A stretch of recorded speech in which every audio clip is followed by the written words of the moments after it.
जय श्री कृष्णा, जय श्री राधे।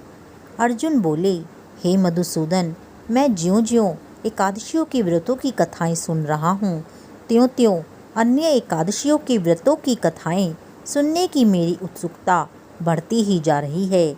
हे श्री कृष्ण, अब कृपा कर आप चैत्र मास के कृष्ण पक्ष की एकादशी के बारे में बतलाइए।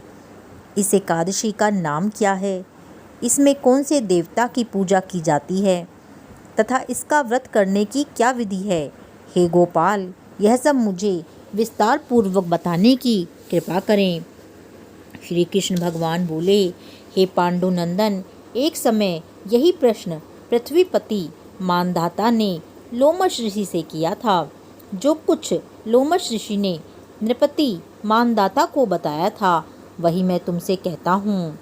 धर्म के गुह्यतम रहस्यों के ज्ञाता राजा मानधाता ने लोमश ऋषि से पूछा, हे महर्षि, मनुष्य के पापों का मोचन किस प्रकार संभव है?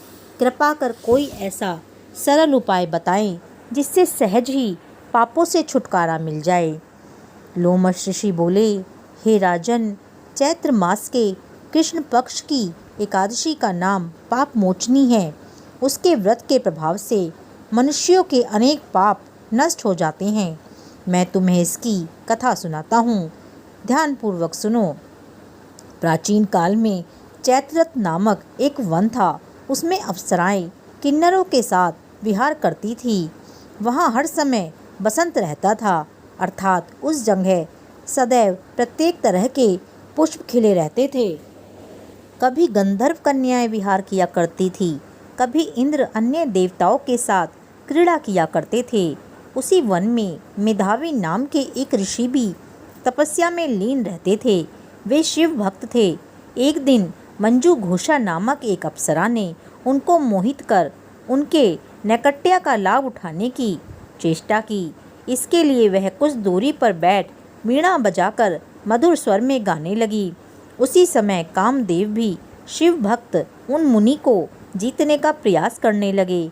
कामदेव ने उस सुंदर अप्सरा के भ्रू का धनुष बनाया, कटाक्ष को उसकी प्रत्यंचा अर्थात डोरी बनाई और उसके नेत्रों को उस मंजू घोषा अप्सरा का सेनापति बनाया। इस तरह कामदेव अपने शत्रु भक्त को जीतने को तैयार हुआ। उस समय मेधावी मुनि भी युवा तथा हष्ट-पुष्ट थे।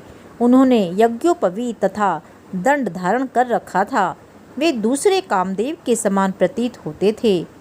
उस मुनि को देखकर कामदेव के वश में हुई मंजू घोषा ने धीरे धीरे मधुर वाणी से वीणा पर गाना शुरू किया, तो मेधावी मुनि भी मंजू घोषा के मधुर गाने पर तथा उसके सौंदर्य पर मोहित हो गए।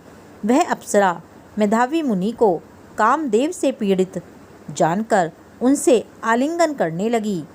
मेधावी मुनि उसके सौंदर्य पर मोहित होकर शिव रहस्य को भूल गए और काम के वशीभूत होकर उसके साथ रमण करने लगे। मुनि को काम के वशीभूत होने के कारण उस समय दिन रात का कुछ भी ध्यान न रहा और बहुत समय तक वे रमण करते रहे। तदुपरांत मंजू घोषा मुनि से बोली, हे मुनि, अब मुझे बहुत समय हो गया है, अतः स्वर्ग जाने की आज्ञा दीजिए। उस अप्सरा की बात सुनकर मुनि बोले, हे सुंदरी, संध्या को तो आई हो, प्रातःकाल होने पर चली जाना। मुनि के ऐसे वचनों को सुनकर अप्सरा उनके साथ रमण करने लगी। इस प्रकार उन्होंने साथ साथ बहुत समय बिताया। एक दिन फिर मंजू घोषा ने मेधावी मुनि से कहा, हे देव, अब आप मुझे स्वर्ग जाने की आज्ञा दीजिए। इस बार मुनि ने कहा, हे सुंदरी, अभी तो कुछ ही समय व्यतीत हुआ है, अभी कुछ समय और ठहरो।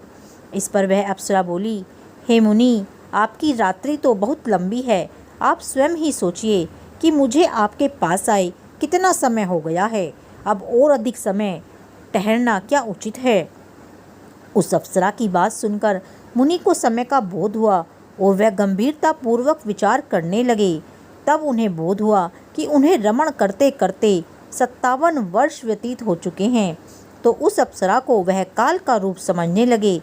इतना अधिक समय भोग विलास में व्यर्थ हो जाने पर उन्हें बड़ा क्रोध आया। वह अत्यंत क्रोधित हुए और उस तप नाश करने वाली अप्सरा की तरफ भ्रिकुटी तान कर देखने लगे। उनके अधर कांपने लगे और इंद्रियां बेकाबू होने लगी। क्रोध से थरथराते स्वर में वह उस अप्सरा से बोले, अरे दुष्टा, मेरे तप को नष्ट करने वाली, तू महान पापिन और दुराचारणी है। तुझे धिक्कार है। अब तू मेरे शाप से पिशाचिनी हो जा। मुनि के क्रोधयुक्त शाप से वह पिशाचिनी हो गई। फिर व्यथित होकर बोली, हे मुनि, अब मुझ पर क्रोध को त्याग कर प्रसन्न होइए और कृपा करके बताइए कि इस शाप का निवारण किस प्रकार होगा। विद्वानों ने कहा है, साधुओं की संगत अच्छा फल देने वाली है और आपके साथ तो मेरे बहुत वर्ष व्यतीत हुए हैं।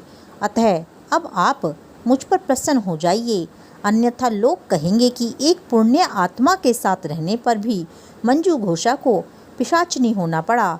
मंजू घोषा की बात सुनकर मेधावी मुनि को अपने क्रोध पर ग्लानि भी हुई और अपनी अपकीर्ति का भी भय हुआ।